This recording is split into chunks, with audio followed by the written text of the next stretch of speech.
सो आज जो है वो बाद में जो आपसे बता रही हूँ, उसे कहते हुए मुझे बहुत समझ में नहीं आ रहा मैं कैसे बताऊँ। मैं एक घर उजाड़ रही हूँ। एक नहीं, आप बहुत सारी चिड़ियाओं का घर उजाड़ रही हैं।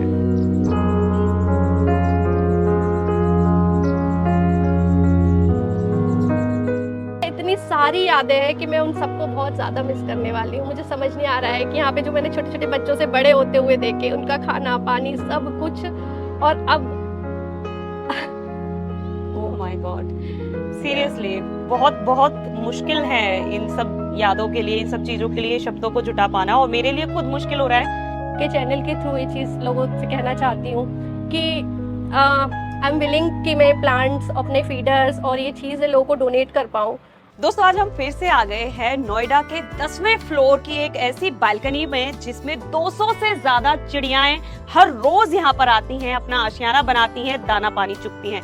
कुछ ही समय पहले हमने इस बालकनी की आपको वीडियो दिखाई और लोगों ने बहुत ही अच्छे स्तर पर पसंद भी किया, और बहुत ही अफसोस की बात है कि बहुत जल्दी ये पक्षियों का आशियाना यहाँ से उजड़ने वाला है। लेकिन आपकी एक कोशिश इन पक्षियों को फिर से एक बसेरा दे सकती है। इसके लिए आप इस वीडियो को अंत तक जरूर देखें, क्योंकि इसकी पूरी जानकारी हम लेने वाले हैं एकता जी से। इससे पहले यदि अभी तक आपने अपने YouTube चैनल यूनिक फार्मिंग को सब्सक्राइब नहीं किया है तो अभी सब्सक्राइब करें, साथ ही बेल आइकन भी दबाएं ताकि आगे आने वाली वीडियोस की नोटिफिकेशन आपको मिलती रहे। नमस्कार मैम। नमस्कार। सबसे पहले मैं चाहूंगी कि आप हमारे दर्शकों को छोटा सा परिचय दीजिए। मेरा नाम एकता है, एकता नाहर, और मैं रंगसाजी की फाउंडर हूँ, आर्टिस्ट हूँ, राइटर हूँ, और प्रकृति से बहुत प्यार करती हूँ, प्लांट से, बर्ड से, एनिमल से। और इनकी जो बालकनी है वो पूरी बालकनी सिर्फ प्लांट से नहीं, पक्षियों से भरी होती है। जी हाँ, हम अपने चैनल पर आपको पहले भी दिखा चुके हैं कि किस तरीके से एक छोटी सी बालकनी के अंदर 200 प्लस बर्ड्स यहाँ पर पहुँचती हैं। अलग अलग वैरायटी की, मैना हो गई, स्पैरो हो गई, अलग अलग वैरायटी की चिड़ियाएं यहाँ पर पहुँचती हैं और अपना आशियाना उन्होंने बनाया हुआ है। यहाँ खाना, दाना, पानी उनको पूरा मिलता है और यहाँ रहती हैं। और लोगों ने इतना ज़्यादा इस वीडियो को मैम पसंद किया, लेकिन आज यहाँ आने का मकसद कुछ और है जो हम सीधे एकता जी से ही जानते हैं। सो मैम, प्लीज़ आप हमारे दर्शकों को बताएं। आप लोगों ने लास्ट वीडियो बहुत पसंद किया, उसके लिए बहुत शुक्रिया। और कई सारे लोगों ने बोला कि हम भी बर्ड फ्रेंडली बालकनी बनाएंगे, हम भी फीडर लगाएंगे, तो ये देख के मुझे बहुत ज़्यादा अच्छा लगा मैम। यही हमारी कोशिश है। सो आज जो है वो बात में जो आपसे बता रही हूँ, उसे कहते हुए मुझे बहुत समझ में नहीं आ रहा मैं कैसे बताऊँ। ये वैसे रेंटेड अपार्टमेंट है, और कई बार मैं सोचती थी, मैं लोगों से कहती थी कि रेंट का है तो क्या हुआ, हम लोग को ठीक है, हमें अपना आशियाना बनाना चाहिए। बट आज वही चीज़ जब मैं उस घर को छोड़ रही हूँ, तो ये चीज़ मैं समझ रही हूँ कि कैसे एक घर, एक्चुअली मैं नया घर बसाने जा रही हूँ, शायद नई जगह जा रही हूँ, बट मैं एक घर उजाड़ रही हूँ। तो वो बहुत पेनफुल है कि अपना घर बसाने के लिए मैंने जिनका घर बसाया, जिनको अपने ऊपर डिपेंडेंट किया, अब मुझे उनको छोड़ के जाना पड़ रहा है। और हमने कभी नहीं सोचा था कि ये घर हम अभी इतनी जल्दी कैसे छोड़ के जाएंगे या कुछ भी है। और सोसाइटी में एक्चुअली आप देख सकते हो, यहाँ पूरा कंक्रीट है। यहाँ मैंने कई बार ट्राई किया कि लोग फीडर्स लगाएं या कुछ, बट यहाँ पर लोग उतने नहीं, उन्होंने इस बात को समझा। इनफैक्ट फाइट बहुत करते हैं कि आप क्यों बर्ड फीडिंग कराते हो। तो यहाँ पर तो मुझे वो चीज़ नहीं मिली कि मैं किसी से कह पाऊँ, बट मैं आपके चैनल के थ्रू ये चीज़ लोगों से कहना चाहती हूँ कि आई एम विलिंग कि मैं प्लांट्स, अपने फीडर्स और ये चीज़ें लोगों को डोनेट कर पाऊँ। और क्योंकि मैं जा रही हूँ, मेरी चिड़िया मुझ पर बहुत डिपेंडेंट है, मेरी सारी चिड़िया। और यहाँ कभी वो, उनको आसपास पेड़ नहीं है, वो मतलब जब से आ रही है मेरे पास ही आती है, शायद बहुत दूर से आती है, मुझे नहीं पता यहाँ पर वो कहाँ से आती हैं।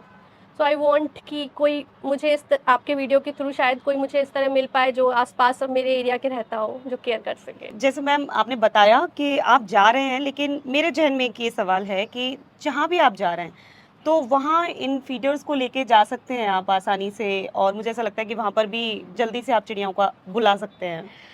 एक्चुअली मैंने जहाँ पर, हम यहाँ दिल्ली के आसपास नहीं जा रहे हैं, हम यहाँ से बहुत दूर जा रहे हैं। मैं चेन्नई शिफ्ट हो रही हूँ। ओके। हाँ, तो वहाँ जो घर मैंने लिया है वो ऑलरेडी मैंने देख के लिया है कि मैं वहाँ पर अपना बसेरा, चिड़िया का बसेरा कर सकूँ। पर बात ये नहीं है कि नहीं, मैं कैसे दूसरी चिड़िया को खाना खिला पाऊँगी या मेरा इनसे बॉन्ड टूट जाएगा। बात ये है कि ये किस पर डिपेंडेंट, ये तो मुझ पर ही डिपेंडेंट है। जैसे मैं एक दिन भी अगर नहीं दिखती थी, अगर जैसे मैं मान लो दतिया चली जाती थी जो मेरी मम्मी का घर है, तो पूरा अंदर चिड़िया आ जाती है, पूरा कभी लैंप पे बैठेगी कभी एसी पे, और पूरा वक्त चू चू करके मुझे ढूंढती रहती थी।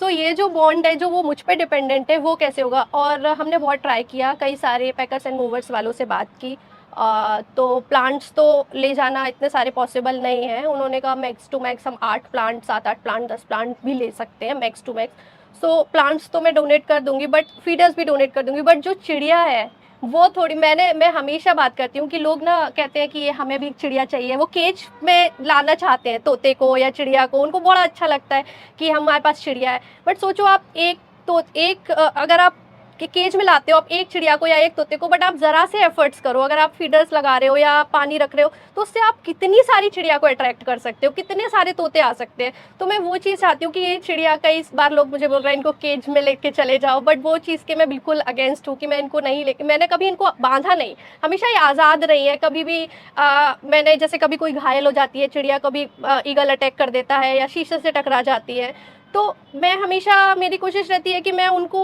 वो फ्री कर दूं, उनको हील करके वो वापस अपना फ्री हो जाए रेस्क्यू करके। तो मैं चिड़ियों को साथ लेके नहीं जा सकती, ये मेरी मजबूरी है। और मुझे बस वो दिन मेरे को जहन में बार बार आता रहता है कि जब ये सब यहाँ से हट चुका होगा और चिड़िया आके रोज़ सुबह यहाँ आके बैठेंगी, और वो रोज़ यहाँ पे आके देखेंगी, और मैं कुछ उन्हें यहाँ नहीं दिखेगा, क्योंकि एक दिन भी जब आंधी आती है ना, सो पूरे फीडर्स जो है ना गिर जाते हैं, कहीं टूट जाते हैं, चले जाते हैं, खाना बिखर जाता है। और जब चिड़िया आके यहाँ पूरा वक्त चू चू करती थी, तो मुझे लगता था मैं कैसे अरेंज करके, मैं फटाफट कुछ ना कुछ अरेंज करके चिड़िया का खाना मंगवाती थी। बट अब मैं चली जाऊँगी, सो मेरा ये बहुत मुझे नहीं समझ में आ रहा मैं कैसे एक्सप्लेन करूँ कि वो मुझे कितना ढूंढेंगी, मतलब कितना ज़्यादा मुझ पर डिपेंडेंट है। आसपास कुछ भी होता ना, पेड़ होते या खाना होता, तो मुझे इतना शायद बुरा नहीं लगता। अब ये सोच के भी मुझे इतना ज़्यादा बुरा लग रहा है कि अभी काफ़ी वक्त है आपका जाने में, और आप अपने बर्ड्स को भी नहीं मैनेज कर पा रही हैं, तो कैसे आप खुद को मैनेज करेंगी जब आप यहाँ से जाएंगी। सीरियसली ये सच में बहुत ही ज़्यादा कह सकते हैं कि दुख की बात है कि उनको इतनी ज़्यादा चिंता है अपनी उन चिड़ियाओं की कि जब वो यहाँ से चली जाएंगी तो उनकी देखभाल करने वाला कौन है। तो आज मैं खुद पर्सनली आप सभी से ये रिक्वेस्ट, ये दरख्वास्त भी ज़रूर करना चाहूँगी कि जो भी नोएडा के आसपास, क्योंकि हम नोएडा के हिमालय प्राइड फ्लैट्स में यहाँ पर खड़े हैं, अगर कोई आसपास के क्षेत्र में कोई भी रहता है और जो चाहता है कि उसकी बालकनी भी इसी तरीके से पक्षियों से भर जाए, और वो इन जो भी चिड़ियाएँ थी उनको आशियाना देना चाहता है, तो हम मैम का अकाउंट इस पर अपनी स्क्रीन पर देंगे, डिस्क्रिप्शन में देंगे, तो आप उनसे सीधे संपर्क कर सकते हैं। वो यहाँ पर रेडी हैं सारे फीडर्स को देकर जाने के लिए, क्योंकि फीडर्स जा सकते थे आसानी से। हाँ, मैं चाहती हूँ कि मैं उन्हें इनफैक्ट जो भी छोटी छोटी बातें हैं मैं उनको सारा पर्सनली उनको बताना भी चाहूँगी। उनको पूरा जो भी बर्ड से रिलेटेड जो भी मैं सेशन लेती हूँ मैं उनके साथ पर्सनली करना चाहती हूँ, ताकि उनको इन फ्यूचर भी कोई प्रॉब्लम आए तो मैं हमेशा अवेलेबल रहूँगी। इनफैक्ट फूड नहीं मिल रहा है या कुछ भी है, सो मैं हूँ। और अगर कोई भी इस तरह से नोएडा के आसपास रहता है जो सच में चाहता है केयर करना बर्ड्स के लिए, बर्ड फ्रेंडली बालकनी बनाना, तो कॉन्टेक्ट कर सकता है। और अगर मैं आपसे ये पूछूं, चलिए एक वक्त ऐसा आ रहा है कि जब ये आशियाना यहाँ से उजड़ जाएगा, इस आशियाना को बनाने में आपको वक्त कितना लगा था? 1 साल लगा था करीब मुझे। 6 महीने तो चिड़िया को आने में लगा था, 6 महीने सारा सेटअप करने में लगा था, और 1 साल में के बाद चिड़िया यहाँ पे आना शुरू हुई थी। और 1 साल के बाद फिर लगातार इसमें नए एडिशन होते रहे, चिड़िया भी अलग अलग आती रही, बहुत सारे मेरे पल रहे। जो जैसे कई बार चिड़िया ने घोंसला बनाया, उनके बच्चों ने यही, मतलब ये बालकनी का जैसे स्पेस है यही उड़ान भरते थे, वहाँ से शुरू करते थे ये, और यहाँ तक वो मदर जो बर्ड होती है वो अपने बच्चों को यहाँ पे उड़ना सिखाती थी, तो वो इसी बालकनी में उड़ते थे और फिर छुप के यहीं बैठ जाते थे। कई बार ऐसा होता था कि वो अंदर आ जाती थी, मेरे साथ बैठ जाती थी, मेरे हाथ से खाना खाती थी। मतलब ये जो ट्रस्ट उनका डेवलप हुआ मेरे साथ, उन्हें डर नहीं लगता है। मतलब एक छोटी सी चिड़िया ट्रस्ट करने में, जैसे वो अभी आप पीछे देख रहे हो वो कितने आराम से बैठी हुई है। हाँ, जनरली चिड़िया इतना पास नहीं आती। हाँ, नहीं आती। वो मेरे हाथ से जो खाना खा लेती है, उन्हें डर नहीं लगता। इनफैक्ट जो मेरे घर में भी जो लोग आते हैं वो उनसे नहीं डरती, मेरे पेट से नहीं डरती। मेरे डॉग्स यहाँ खेलते रहते हैं, यहाँ चिड़िया बैठी रहती है, जबकि ट्री हाइट नहीं है, एकदम नॉर्मल हाइट है। तो इतनी ज्यादा बॉन्डिंग हो गई है कि मैं एक दिन भी नहीं सोच पाती, मैं कहीं जाती नहीं हूँ ज्यादा कि मतलब मेरी चिड़िया को कौन देखेगा। सो वो पूरा मैं इतनी सारी यादें हैं कि मैं उन सबको बहुत ज़्यादा मिस करने वाली हूँ। मुझे समझ नहीं आ रहा है कि यहाँ पे जो मैंने छोटे छोटे बच्चों से बड़े होते हुए देखे, उनका खाना पानी सब कुछ, और अब ओह माय गॉड, सीरियसली बहुत बहुत मुश्किल है इन सब यादों के लिए, इन सब चीज़ों के लिए शब्दों को जुटा पाना। और मेरे लिए खुद मुश्किल हो रहा है कि अब इस वक्त मैं आपको क्या कहूँ, क्योंकि जिस तरीके से एक माँ अपने बच्चे को कहीं नहीं भेज पाती है, उससे उसे पहले से ही डर लगता है कि वो कल कहीं चली जाएगी जो अपने बच्चों को नहीं देख पाएगी। उतना ही दर्द मैं ना आपकी आंखों में, आपके शब्दों में वो देख पा रही हूँ। सो फिलहाल तो मैं यही उम्मीद करती हूँ कि जल्द ही आपको कोई ऐसा शख्स मिले कि आप यहाँ देखें, कि वो आपको वीडियो बनाकर भेजे कि एकता, मैंने सारी चिड़ियाओं को उसी तरीके से ध्यान से रखा हुआ है, और आपको वो हैप्पीनेस मिले उन्हें देखकर। हाँ, नोएडा के आसपास कोई अगर ऐसा मिल सके तो बहुत हमारी अच्छा है, पूरी कि कोशिश प्लीज होगी हाँ, कि कोई ना कोई ऐसा जरूर मिले। तो दोस्तों, यहाँ पर आपने देखा कि जब भी एकता जी ने बात कही अपनी यहाँ से शिफ्ट होने की, आंखों में पानी हर बार भरता रहा। और सच में ये बहुत ज्यादा दुख की बात है कि उन्हें यहाँ से किसी मजबूरी के तहत जाना पड़ रहा है, और इन चिड़ियाओं का क्या होगा। तो उसके लिए हमने जो कोशिश की है वो यही है कि आप अगर खुद नेचर लवर हैं तो इंस्टा अकाउंट दिया है, और आप चाहते हैं कि आपको कुछ मदद मैम से लेनी है जिसकी मदद से आपकी बालकनी में ये सारी चिड़ियाएं पहुंच जाएं, तो आप उनसे कांटेक्ट कर सकते हैं। और इसके अलावा अगर आप किसी ऐसे नेचर लवर को जानते हैं जो ये फीडर्स लगाकर, जो बहुत अच्छे से देखभाल करके अपनी बालकनी में चिड़ियाओं को बुला सकता है, तो उस व्यक्ति तक इस वीडियो को ज़रूर पहुंचाएं, ताकि कुछ ना कुछ प्रकृति को बचाने में आपका योगदान हो सके। और जो मेहनत एकता जी ने की है यहाँ पर पक्षियों को बुलाने में, उसमें भी आपका ये सहयोग माना जाएगा। तो मुझे लगता है कि ये वीडियो आपको बहुत ज़्यादा पसंद आई होगी। तो वीडियो को लाइक एंड शेयर करना ना भूलें, और चैनल को सब्सक्राइब करें। धन्यवाद।